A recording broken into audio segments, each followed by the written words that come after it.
5 আগস্টের দুপুর ফ্যাসিস্ট শেখ হাসিনার দেশত্যাগের খবরে রাজপথে হাজারো মানুষের ঢল। ঢাকার অলিগলি থেকে নানা বয়সী আর শ্রেণী পেশার মানুষের মিছিলের গন্তব্যস্থল হয়ে ওঠে রাষ্ট্র পরিচালনার কেন্দ্রস্থল গণভবন। এর পরের দৃশ্য এখনও তাজা কোটি বাঙালির স্মৃতিতে।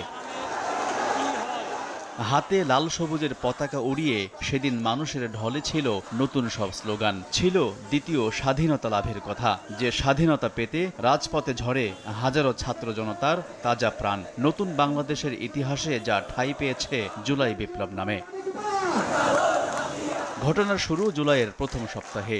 সরকারি চাকরিতে কোটা পদ্ধতি সংস্কারের দাবিতে ঢাকা বিশ্ববিদ্যালয়ে আন্দোলন শুরু করে বৈষম্য বিরোধী ছাত্র আন্দোলন। শান্তিপূর্ণ সে আন্দোলন গতি পায় তৎকালীন সরকার প্রধানের করা রাজাকার মন্তব্য ঘিরে। বিক্ষোভ দমাতে পরদিন ছাত্র জনতার সঙ্গে সংঘর্ষে জড়ায় ছাত্রলীগ। 17 জুলাই ছাত্রদের বিক্ষোভ ছড়িয়ে পড়ে সারা দেশে। সামাজিক যোগাযোগ মাধ্যমে ছড়িয়ে পড়ে রংপুরের বেগম রোকেয়া বিশ্ববিদ্যালয়ের শিক্ষার্থী আবু সাঈদের মৃত্যুর খবর। পুলিশের গুলির সামনে নিরস্ত্র সাঈদের বুক পেতে দেওয়ার ছবি হয়ে ওঠে আন্দোলনের মূল পোস্টার। পরিস্থিতি সামাল দিতে এরপর ভিন্ন কায়দায় হাঁটে শেখ হাসিনা সরকার। বন্ধ করে দেয়া হয় ইন্টারনেট। দেশের বিভিন্ন স্থানে ছাত্র জনতার উপর চলে নির্বিচারে গুলি। গণমাধ্যমে প্রতিদিনই উঠে আসে শিক্ষার্থীর মৃত্যুর খবর। ধীরে ধীরে কোটা সংস্কার আন্দোলন গড়ায় সরকার পতনের এক দফা দাবিতে। সে দাবি পূরণের আগ মুহূর্তে 4 আগস্ট বিশ্ববাসী দেখে ভয়াল এক বাংলাদেশ। সংঘর্ষ আর গুলিতে একদিনেই ঝরে শত ছাত্র জনতার প্রাণ। মুক্তিযুদ্ধের পর আর কোনো আন্দোলনে এত প্রাণহানি দেখেনি বাংলাদেশ। জুলাই গণহত্যার সে দিনগুলোর কথাই মনে করে দিলেন বৈষম্য বিরোধী ছাত্র আন্দোলনের এই সমন্বয়ক। একটা যুদ্ধের মতো।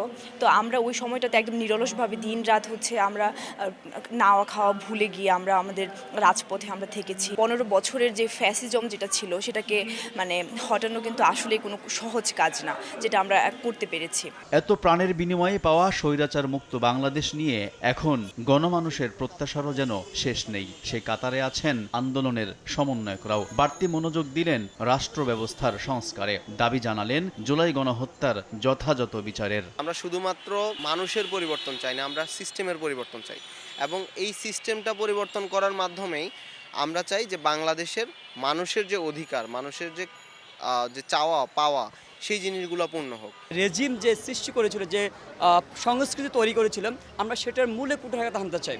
আইনের শাসন নিশ্চিত করা, তো সেই জায়গা থেকে আমাকে ল অ্যান্ড অর্ডার বাস্তবায়ন করা। কিন্তু বিভিন্ন আমি বলেছি, দেখেন, আমি শুধুমাত্র ব্যক্তি হাসিনা চলে গেছে, কিন্তু তার যে গড়ে তোলার যে রেজিমটা, যে সিস্টেম, সেটা এখনো রয়ে গেছে। বৈষম্যহীন যে সমাজ ব্যবস্থার চেতনায় জুলাই বিপ্লব, তা পূর্ণতা পাক আইনের শাসন, মানবাধিকার আর ন্যায় বিচার প্রতিষ্ঠার এক নতুন বাংলাদেশে। এমনটাই প্রত্যাশা স্বজন সহযোদ্ধা হারানো মানুষদের। আলতাফ হোসাইন, সময় সংবাদ, ঢাকা।